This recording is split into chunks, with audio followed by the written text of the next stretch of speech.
tax time, and that means tax forms are now arriving in your mailbox. And here to talk with me about those forms is Philip Hertzberg from Team Hewins. Philip, welcome. Thank you, Bob. It's a pleasure to be here. So obviously, folks are getting lots of forms in their mailbox right now. It's tax season. Let's go through some of the more common tax forms that people will get and what they need to know about them. Where to start? Sure. So where do you begin? As far as before filing your taxes, you need to gather all the information to prepare your return. So first things first here, you should gather Form W-2 wage and tax statement. And this form essentially shows you as a salaried employee how much income you made for the year. So you should have received this W-2 form by early February from every employer who has withheld income tax, Medicare tax, and Social Security tax throughout the year. Also, what's noteworthy is that this form reports how much state and federal income taxes were withheld, along with retirement plan contributions and the value of some workplace benefits. And obviously, a copy of this W-2 goes to the IRS, so it's important that your numbers are exact when on your tax on your 1040, because the IRS will know if they're misreported. Exactly, and that goes for all the forms that we're going to be discussing here today. Tell us about another form that people need to know about. Yeah, so then another form, the W-2, as we just mentioned, has a family member called the W-4 form, which you fill out for your employer so that an accurate amount of federal and state income tax is withheld from your pay. So the beginning of the year here, this is not maybe a form you actually will receive, but it's something that you ask for. So particularly when filing your taxes, this is a perfect opportunity for you to review your current year's federal income tax withholdings.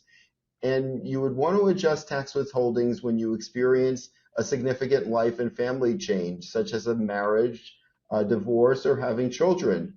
Starting a side business this year or a second job in 2024 may lead to higher taxes owed. So consider increasing withholding at your primary workplace to cover any projected shortfall in the taxes. The IRS recently made the W-4 completion process easier by simplifying it into 5 steps. Great. And there are some other forms, common forms that people receive. Yeah, the other form to look out for, especially those who have taxable investment accounts, you'll want to be on the lookout for, as well as even bank accounts that have generated interest, especially now we're in a higher interest yielding world. Form 1099 reports the incomes, dividends, and gains and losses into separate categories. So these IRS forms are all records of income you received from a source other than your employer, not the W-2. So do not forget to report this income on your tax return. The IRS also has copies of these forms for the providers. So from the banks and the brokerages and some financial institutions, you're going to want to be on the lookout for Form 1099 INT if you earn more than $10 in interest for the year. And this form will, report various type of interest, the interest on U.S. Treasury obligations, savings bonds, also tax-exempt interest from municipal bonds will be recorded there too.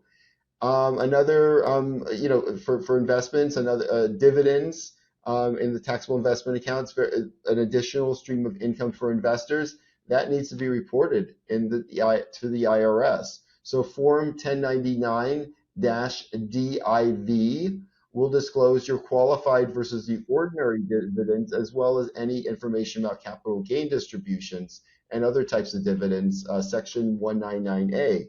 So you can expect to receive initial Form 1099 around mid-February. Late or corrected 1099s, they happen. They frequently occur when companies and funds reclassify the income, and certainly is not convenient, but it's often unavoidable. So as companies close the books after the 2023 year, income and gains often get shifted from one category or quarter to another, and that can alter your Form 1099 totals. So if you own securities that tend to generate one or more corrected 1099s, seek the guidance of your qualified tax professional about whether you should hold off on filing your final return until closer to filing deadline. Right. So many people maybe are working as contractors. They receive a different sort of 1099. Yeah, it's excellent. So nowadays, a lot of those type of workers who are not employees of a company or independent contractors or freelancers receive what's called a Form 1099 NEC, non-employee compensation, and that's for anybody who is paid at least $600 by one client. You should be receiving at least one 1099 NEC from that business. Now, prior to the year 2020, this is a relatively, retitled form. Businesses use Form 1099 MISC, miscellaneous, to report non-employee compensation. So this form is still around, though. It's no longer used to report non-employee pay. Rather, this form 1099 MISC is used as a catch-all for all types of miscellaneous income, for rent, awards, any types of medical payments. Yeah. So a lot of folks may not be accustomed to the form we're about to talk about, but if you're using Venmo or PayPal, you might get a different kind of 1099. Yeah, there's a relatively new form called the 1099-K. It's an IRS reporting form that shows how much money you received during the year through, as you mentioned, Bob, third-party payment processors such as Venmo and PayPal. And this form comes from other apps and also other online marketplaces that process payment transactions. You may be acquainted with Etsy and eBay. So for transactions in 2023, a $600 threshold for the 1099-K had originally been scheduled to be implemented. Recently, the IRS notified taxpayers that third-party payment platforms and online marketplaces will not be required to report 2023 transactions on a Form 1099-K to the IRS for this $600 tax reporting amount. Rather, the previous 1099 reporting threshold of $20,000 in payments for goods and services for over 200 business transactions will remain in effect for this tax year. They're going to gradually implement the $600 1099-K threshold, but it is not for this 2023 tax year. So what you can do now is just be sure the 1099-K reporting matches the information in your records. You should contact 1099-K payment network that issued the 1099-K if there are any discrepancies whatsoever with the form. And be mindful that just a delay in the 1099 reporting rule, it doesn't change the fact that the IRS has always required taxpayers to report all taxable incomes, regardless of whether you receive a 1099-K form. Right. And so many folks also receive another form regarding their retirement accounts. Tell us more about that. Yeah, and this is particularly for retirees or anybody that has received a distribution from a taxable account. So if you received a distribution of $10 or more from your retirement, pension, or annuity accounts in 2023, custodian provider is going to issue what's called a Form 1099-R. And this form includes the type of distribution you received, the taxable amount of the withdrawal, and then how much taxes you already have paid on the distribution, federal and or state tax income withheld. So notably, you don't have to pay any taxes on rollovers and loans. It's also important, and it's incumbent for the client to be able to report this to their CPA when it comes to a distribution called with what's called a qualified charitable distribution from an IRA to a qualified charity. Yes, that gets included on the Form 1099-R as a normal taxable distribution. So even though QCDs or qualified charitable distributions are reported on your tax return, they are excluded from taxable income. So it's up for you as somebody who is giving as making those qualified charitable distributions to notify your CPA professional of details of any of the QCDs that are made from your IRA account. Right. And it's important to note, Philip, with QCDs, there is an amount above which it would not qualify for the QCD. Is that correct? Yes, every year there is each individual is entitled. It's adjusted for inflation. The figure as of 2023 was 100,000. So any single IRA account holder can donate up to $100,000 combined from their IRAs for QCDs. If it's a married filing jointly couple, each individual can donate up to 100,000 for a total of 200,000. Great. So, speaking of retirement accounts, there's another form that people need to become familiar with.